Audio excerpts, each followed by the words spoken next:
Hola queridos amigos, muy pero muy feliz jueves para cada uno de ustedes. Sean cada uno de ustedes muy bienvenidos a nuestro canalcito. Estamos terminando la última semana del mes de noviembre y ya vamos a empezar el último mes del año. Tenemos por delante un más adelante, ¿no? Un otro año casi. Estamos culminando ya el 2020. Ha pasado muy rápido esta semana, está pasando muy rápido y estamos agradecidos a Dios porque Él nos da la vida, nos da la salud y podemos tener un tiempo para meditar, para leer, para poder reflexionar en su palabra. Esperamos de corazón que este programa reavivado por su palabra esté siendo para ustedes, tanto así como lo es para nosotros, de bendición para sus vidas. Vamos a pedirle la dirección a Dios y comenzamos con el capítulo de hoy. Querido Padre que moras en el cielo, muchas gracias Señor nuestro por regalarnos la linda oportunidad de estar con nuestros queridos amigos del otro lado de la pantalla. Gracias Señor por obsequiarnos este momento tan especial. Y solo te queremos entregar, oh Dios, nuestras cargas, nuestros pesares, nuestros problemas, nuestras congojas, para que tú los lleves, porque tu yugo es liviano, es fácil de llevar tu carga. Por eso, Señor, confiamos en que tú eres poderoso para sostenernos ante estas crisis que nos embargan muy a menudo, Señor. Acompaña a nuestros oyentes del otro lado y oramos en el nombre de Jesús. Amén.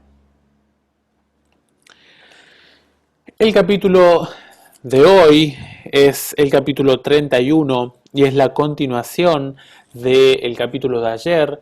Ayer estábamos hablando que el profeta Jeremías, en los días iniciales del rey Sedequías, estuvimos hablando de que este profeta lo que hace es continuar el mensaje de bien, de promesas para el pueblo de Dios luego del cautiverio. Es un capítulo extenso, este capítulo del profeta Jeremías, el capítulo 31, pero tiene algunos elementos muy interesantes. Es muy, muy rico este capítulo. No lo vamos a poder leer todo, ustedes lo pueden leer porque es un texto que realmente presenta muchos pasajes gratos para la carta que estaba circulando en ese momento de el profeta Jeremías en cuanto a la restauración futura de Judá e Israel.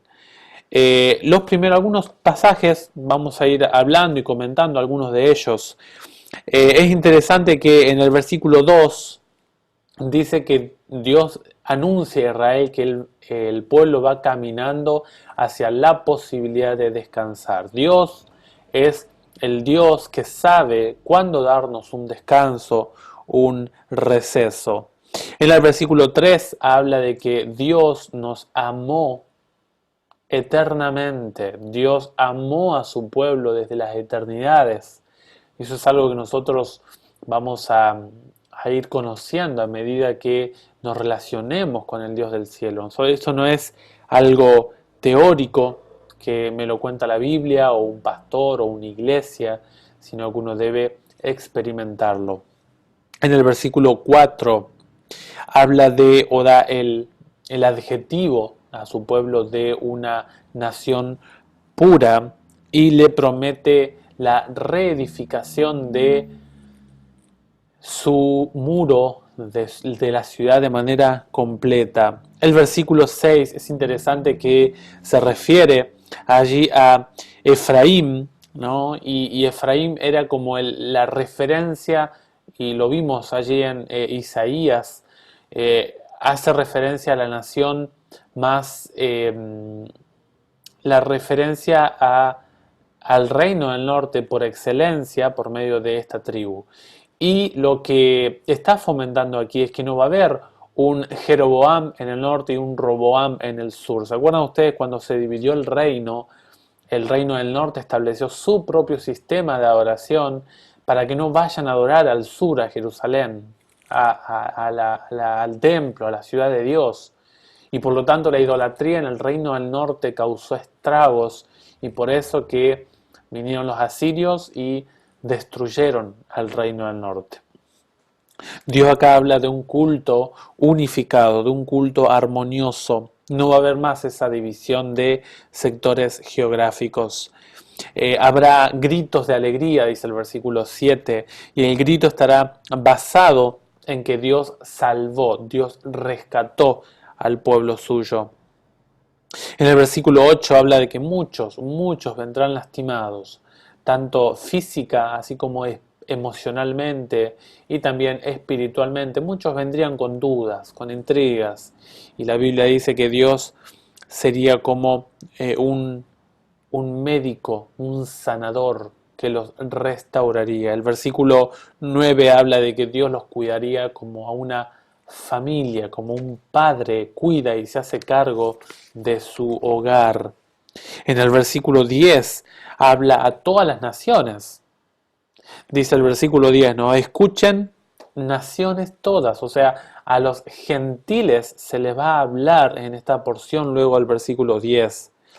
Y desde los versículos, es interesante el versículo 11 porque habla de que Israel no tenía poderío bélico, no tenía poder de armamentos, de ejército, era un pueblo sencillo, sin poder conquistar nada. O sea, el éxito, la fortaleza de Israel no estaba en sus filas, sino que estaba en las filas celestiales del Dios de los ejércitos.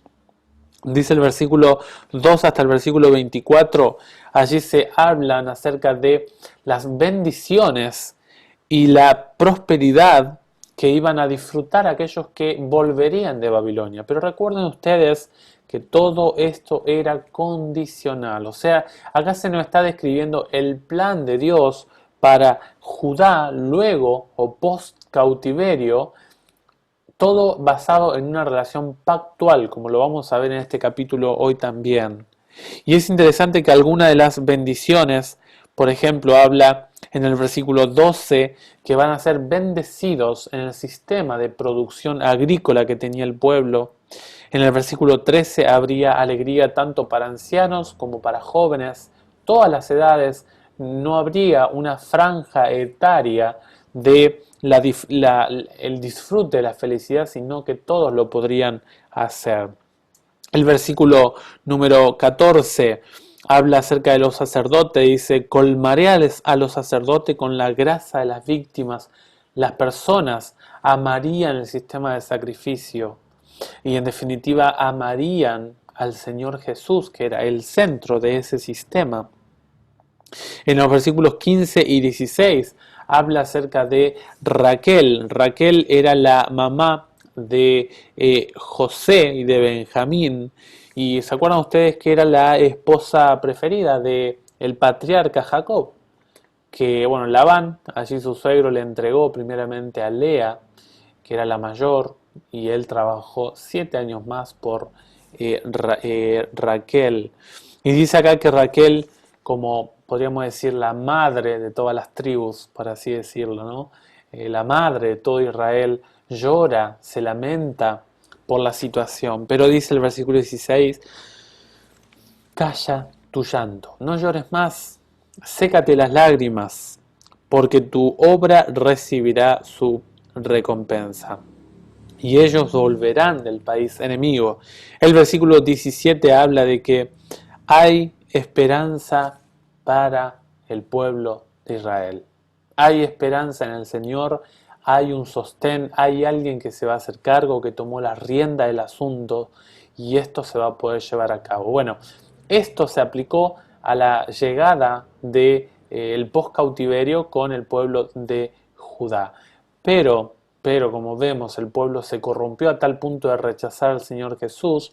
Por lo tanto, esta promesa tiene que tener una resonancia futura en la segunda venida del Señor Jesús, sí o sí. En los versículos 18 y 19, el profeta es como si se anticipara a al momento de el reconocimiento de eh, al momento del reconocimiento del pueblo de Dios de su pecado, y dice, no, me has corregido, yo acepté la corrección como un ternero no domado, conviérteme y yo me convertiré. Sí, dice, después de apartarme me arrepentí y al darme cuenta me he golpeado el pecho. O sea, se describe una situación de arrepentimiento de parte del pueblo en el futuro. El texto 20 es sublime, es muy, muy bello este texto porque muestra a las claras el amor de Dios, muestra a las claras la misericordia. Dios dice, ¿es para mí Efraín un querido o un niño mimado? ¿No? Es un hijo que lo he formado de manera, hasta se podría decir que Dios prácticamente como que le dio mimos al pueblo, hasta lo llegó a malenseñar, ¿no? Porque Dios amaba y ama con un amor extremadamente profundo a su pueblo. Dice, para que cada vez que hablo de él todavía lo recuerde vivamente, pese al castigo, pese a la disciplina, Dios no se olvidó de su pueblo. Allí Isaías 49 dice, ¿no? ¿Puede una madre olvidarse de sus hijos? Aunque ella se olvide, yo no me olvidaré de ti. En los versículos 21, 22 se habla acerca de cómo orientarnos en la vida cristiana, cómo mantenernos fieles. Dios dice, levántate, levántate para ti mojones, o sea, señales, ¿no? Hitos, eh, señalizaciones que me indiquen o que te indiquen el camino a seguir. Dice, fíjate bien en el sendero, en el camino que has recorrido. Vuelve, Virgen de Israel, vuelve a estas tus ciudades. ¿Hasta cuándo irás de aquí para allá, hija apóstata? Entre la verdad bíblica y la apostasía, entre la obediencia y el alejamiento de Dios. ¿Hasta cuándo vas a seguir de esta manera? Le dice Dios. Y allí se habla luego de la restauración de Judá. Toda la gente que vaya a la tierra de Judá va a recalcar, va a destacar tres elementos visibles notoriamente del pueblo de Dios en Judá. Miren ustedes el versículo 23, dice que el Señor te bendiga, morada de justicia y montaña santa. O sea, bendición, justicia y santidad en el pueblo de Dios. Allí se establecerán Judá y todas sus ciudades. Vendrán tanto agricultores como pastores, así como príncipes, personas importantísimas. Todos los sectores sociales estarían incluidos. Dios había hecho en el versículo 27 una propuesta al pueblo suyo para que el mundo sea evangelizado por él. Crear hombres y también descendientes del reino animal que glorifiquen a Dios. Y dice, así como yo he velado sobre ellos para arrancar y derribar, para demoler y perder y hacer el mal, así también velaré sobre ellos para edificar y para plantar. Palabra del Señor. ¿Se acuerdan allí en Jeremías 1:10? Al principio Dios dice estas mismas palabras. Yo te he puesto para levantar, para hacer caer, para plantar, para derribar, para edificar, para deconstruir, ¿no? ¿Se acuerdan? Bueno, ahora Dios dice, ¿no? Ahora yo seré sobre ellos para edificar y para plantar, ¿no? Yo voy a hacerme cargo ahora de la propuesta de la agricultura, que él toma acá el símbolo de agricultura, y de la arquitectura. Voy a usar mis capacidades, dice Dios, para levantar a este pueblo. Me voy a hacer cargo. En el versículo 29 y 30 es interesante que los apóstatas del pueblo decían, nosotros estamos pagando las consecuencias de nuestros padres. O sea, no reconocían su pecado, sino que le echaban la culpa a sus antepasados. Y Dios ahora le va a decir ese dicho allí en Ezequiel 18, también se habla de esto. Dice, los padres cometieron pecado y nosotros sufrimos. Bueno, dice, los padres comieron las uvas agrias y nosotros tenemos la dentera. O sea, los padres comieron el fruto malo y a nosotros nos afectó las encías, ¿no? era un dicho que está indicando que el hijo sufre el pago por el pecado del padre, un pecado generacional. Y Dios va a decir, no, no es así. Versículo 30 dice, cada uno morirá por su propio pecado. O sea, yo no voy a castigar al hijo por el pecado del padre, no. Sino que el padre va a pagar por su culpa y el hijo va a pagar por su culpa. En el versículo 31 al versículo 34 se habla del nuevo pacto. El tema del nuevo pacto daría para un video completo, pero no vamos específicamente a hablar de lo que significa el nuevo y el viejo pacto. Simplemente vamos a decir esto que aclaran los textos. En el versículo 31 habla de una nueva alianza. ¿Por qué? Porque la alianza anterior, el pueblo había basado su conducta externa y no dejó que Dios transforme su corazón. Pero un elemento importante del nuevo pacto es que la ley de Dios va a seguir estando. No es que se va a ir la ley, sino que la ley no solamente va a estar como un instructor externo que rige la conducta, las acciones, que me muestra el camino, sino que además va a ser el elemento, el instrumento que guiará mi corazón, mi aspecto interno, que va a mostrarme cómo estoy yo y me va a mostrar la necesidad acerca de la persona del Señor Jesús. Y dice en el versículo 34 que habrá un conocimiento profundo del Señor. Habrá un conocimiento que cada uno tendrá con el Señor de manera individual. Nadie tendrá que enseñar al otro, sino que cada uno dejará que la ley moral de Dios, el espejo, como dice Santiago 1, nos muestre cómo estamos y que nosotros